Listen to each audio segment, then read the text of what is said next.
अस्सलामुअलैकुम दोस्तों, कैसे हो? मुझे उम्मीद है कि आप सब सही होगी। आज जो हम बात करने वाले हैं, कुछ इंपॉर्टेंट जानकारी निकल कर आ रही है, उसके हवाले से बात करेंगे। सबसे पहली खबर की तरफ बढ़ते हैं। बड़ी खबर आ रही है जो यूएई के अंदर बांग्लादेशी 53 के करीब जो सज़ा सुनाई गई थी 10-10 साल की, उनकी सज़ा को लेकर बड़ा अपडेट आया है। अब उनको सज़ा नहीं होने वाली है, अब उनको डायरेक्टली डिपोर्ट किया जाएगा बांग्लादेश। तो ये एक अच्छी खबर है उन लोगों के लिए, क्योंकि 10 साल के लिए सज़ा सुनाई जा रही थी।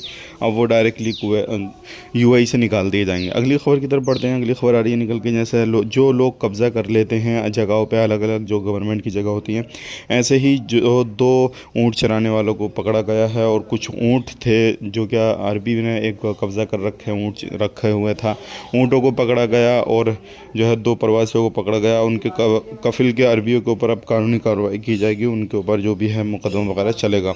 अब अगर आप कुवैत के अंदर कहीं पे भी रहते हैं, इस तरीके से कहीं आपने कब्ज़ा कर रखा है और उस जगह पे आप काम काज कर रहे हैं, तो फिर आपके ऊपर भी एक्शन लिया जाएगा। इस चीज़ का ज़रूर ध्यान दीजिएगा।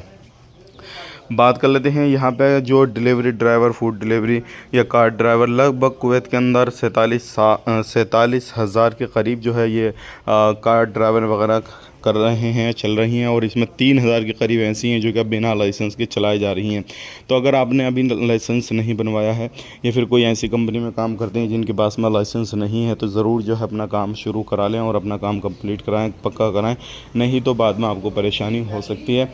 इस चीज़ का ध्यान दीजिएगा। बात कर लेते हैं यहाँ पे अगली खबर की तरफ। जो अगली खबर आ रही है निकल गया, म्यूनसिपाल्टी की तरफ से, बल्दिया की तरफ से हमेशा हर तरफ चेकिंग चल रहा है और आपको इस चीज़ पर ध्यान देना काफ़ी ज़्यादा ज़रूरी है, क्योंकि चेकिंग को लेकर बहुत अभी सख्ती की जा रही है और लोगों को बख्शा नहीं जा रहा। इसके लिए इतना ही, मिलेंगे नेक्स्ट वीडियो में। आप अपना ख्याल रखें, अपनी फैमिली का ख्याल रखें। Take care, bye bye.